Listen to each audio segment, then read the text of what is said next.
Oh. This is a creepypasta published on October 3rd, 2020, titled Harold the Tortoise, written by Christopher Maxon.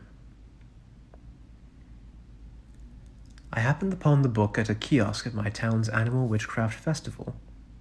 The seller, a young red-haired woman, told me it was known as the Book of Memories. If you wrote down a recollection on one of its many pages and closed the book shut, it would vanish from your memories forever, or those of others. Only $14.99. This was a strange way to sell a diary, I thought, but the cover was remarkable. Pitch black with an embossed rune I had never seen before. Despite the bogus backstory, I was intrigued, transfixed by its design. Even if I never put it to use, it would fit nicely in with my ever-growing collection of odd supernatural relics, most of which were just strange craft items from Etsy. Just as I was about to hand over my debit card, the woman spoke. "It can be yours for free, depending on your answer to this question. Do you have a troubled past?" I looked at her, utterly confused. "Well, yes, but who doesn't?" She made eye contact for an uncomfortable period of time and smiled, handing me the book. Her behavior was very strange, but I was more than happy to not spend any money. As such, I thanked her and went about my day. Upon coming home that night and venturing up to my bedroom, I threw the book beside my pillow and grabbed a head of lettuce from the mini fridge to feed to my pet tortoise, Harold. He was off in the corner, chewing up one of my stuffed animals, as he so often did when famished. I pulled the plush aside and broke off some greenery to placate his hunger. He was pleased. I sat on the bed and picked up my new collectible. I thought for a moment about the seller's words and decided to prove her wrong, at least to myself, if for no other reason than to have a good laugh at her expense. I grabbed the nearest pen and jotted down Harold's name in one of its many folds. I then shut the book and waited. I looked over at Harold, eating his lettuce. I was not startled by his presence, knowing exactly who he was and remembering every facet of his life. My parents gifted me him as a youngling before their untimely passing. I was very close with them, so the time immediately following their funeral was truly trying. Harold was there for me. I fell in love with that stupid green face of his. He kept me company when I was at my worst and provided a shell for me to cry on. You could say that he saved me, in a way. A torch that guided me through dark times. But Harold was no youngling anymore. His surface area took up a decent portion of our floor space, similar in size to a large tire. I watched as a bit of lettuce fell from his mouth, and then chuckled. Cute, silly Harold. In saying this, something happened. I choked on my words. I still knew my pet tortoise, but could not for the life of me think of his name. I panicked, but looked over at the herb garden on the windowsill, a place for his treats to grow in the sun. Above it was a sign I'd made. Harold's Garden. The name was completely new to me. I had no memory of ever having come up with it. The book didn't delete him from my memory, only his name, but it actually worked.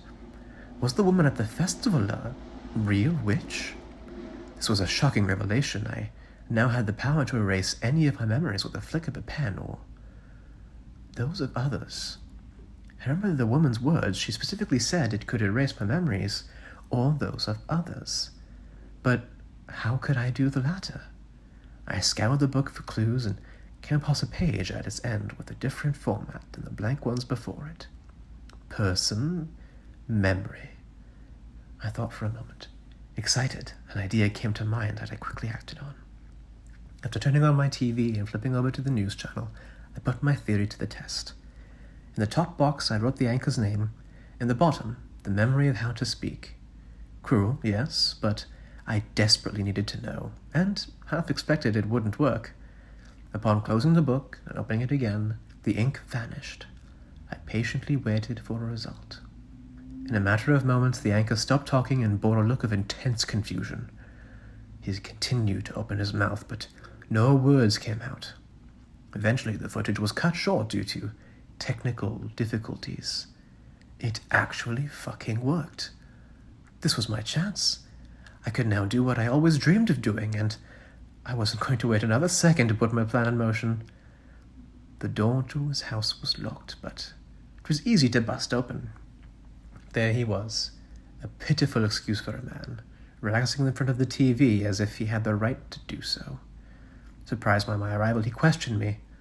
"Who are you?" He stood up and began walking to my position. I was prepared for this, having already written in the book. After shutting it, his legs gave out as he completely forgot how to walk. He now had the motor skills of a toddler and was helpless to my attack. He cried out, but this was futile. Another quick bend of the book binding kept him from ever speaking again. Now, he could only listen. "How does it feel, Robert? Being so helpless, in fearing what might come next?" He looked up at me, the face of a scared boy painted on an old man. "Good. That's how my parents felt when you crashed their car and drove away. The highway was empty that night. You were the only one who could help. If you had just called someone, they might have lived. I never even had the chance to say goodbye." He tried swinging at me with his arms, but another scribbling in that book put a stop to that. "You didn't deserve to get away with it. Those didn't have evidence in my favor, but I knew it was you. I was there. I saw your face when you walked up to the wreckage. I screamed out for you to help us, but you drove off anyway, a frightened child in a man's body. You probably didn't expect I would survive." His mangled form shook in an attempt to move with what little memory of his actions he had left.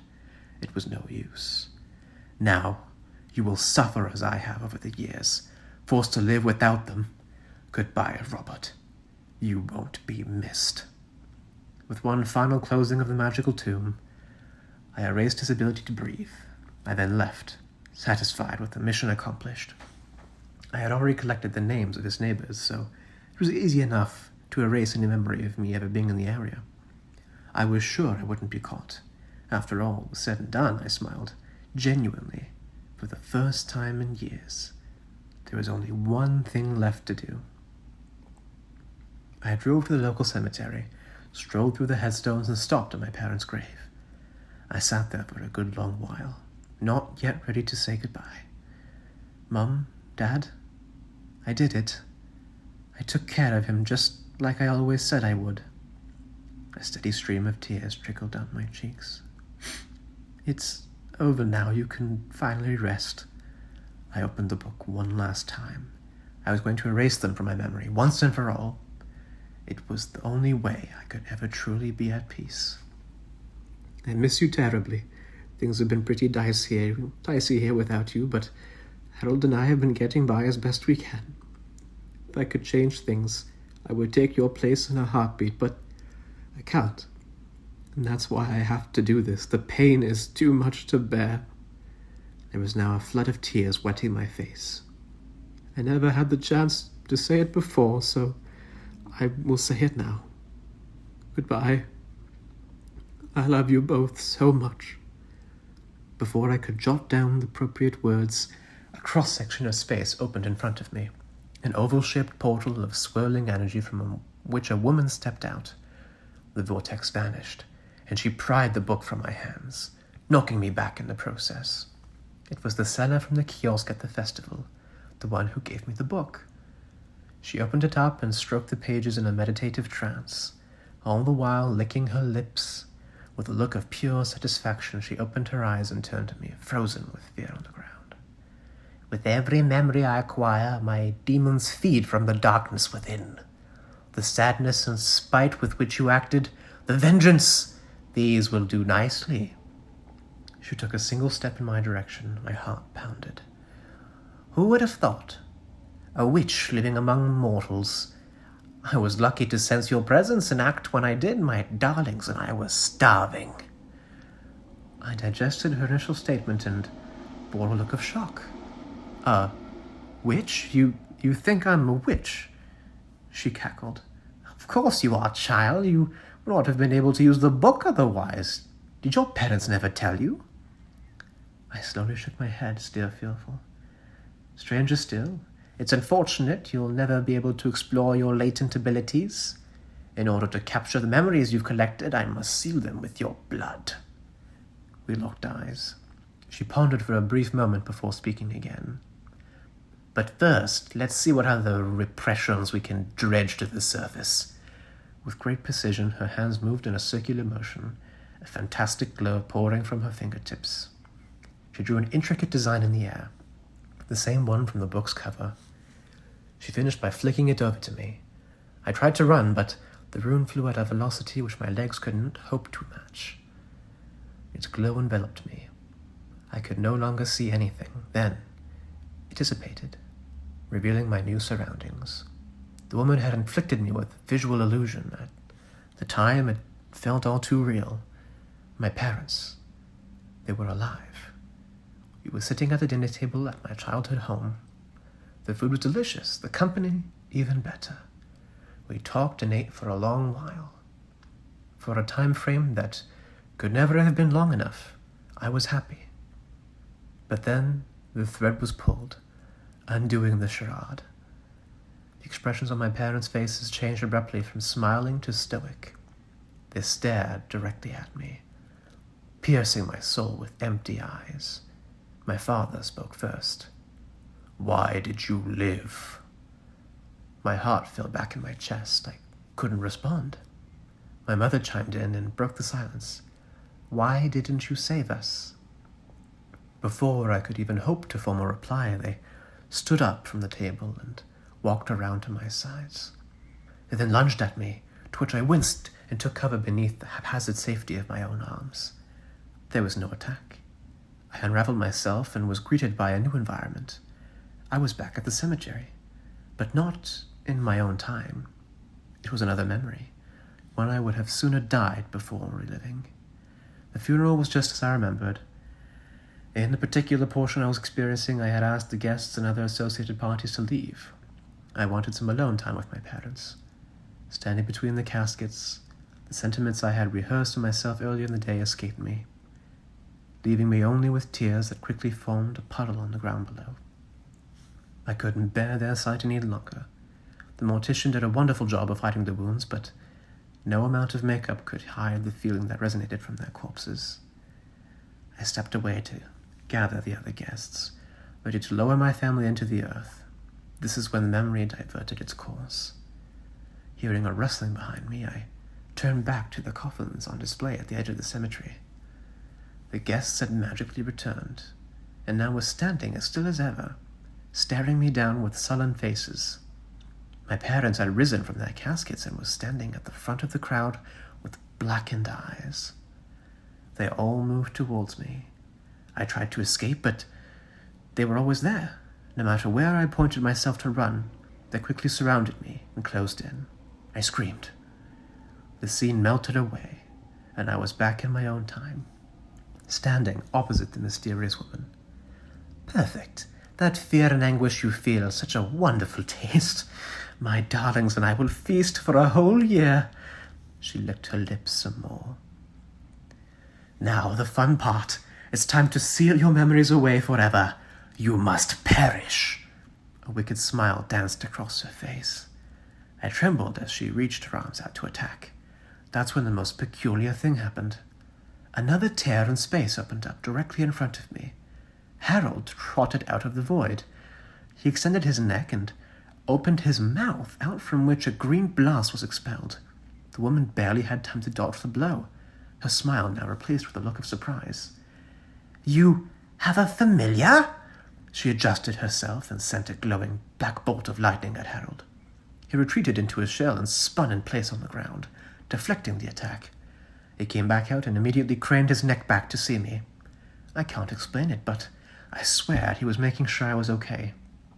It was this feeling that washed over me. In that moment, I felt safe for the first time since my parents died, protected by a warm, loving energy.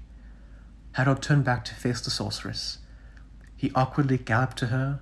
From his mouth he shot an expansive blast of green light, filling my entire field of view. I didn't cover my eyes in reaction to its brightness. It was somehow soothing to look at. I was captivated by its glow. When it made contact, it shrunk to an outline, the woman's form. Her shape writhed within before light finally faded, revealing only a skeletal structure that left disintegrated to ash and fell to the earth below. I directed my attention to Harold. He was back in his shell, Was he okay? Had he exerted too much energy? I rushed over, panicked. I had never seen him so still, even when he slept. I didn't know what else to do, so I just laid my head on him while tears rolled down his sides. Please, Harold, don't disappear like Mom and Dad. You're all I have left. I still need you. There was no movement. I can't do this without you. You can't leave, okay? Do you hear me in there? Come back. Harold's limbs and head slowly slid out of the crevices of his shell. He nuzzled up to me with what little strength he had left, clearly exhausted. I let out a shriek of joy and hugged that stupid green face of his. The nightmare was over. We could finally go home and rest. I'm not sure if the book survived the blast, but that doesn't matter to me anymore. The whole ordeal taught me never to be tempted by the forces of dark magic ever again. I felt it swimming in my veins, flourishing throughout my entire body. I became powerless to its control. I never want to feel that again. As far as I'm concerned, the book can rot in the cemetery with the woman's remains. Despite my age, I'm still a child with many faults to be learned from, but now I have someone looking out for me. My parents saw to it I would always be taken care of, no matter what happened to them. Harold is my familiar, but more than that, he is my closest friend. Whatever the world has in store for us, he will be by my side, and that thought comforts me. I will never have to feel alone ever again.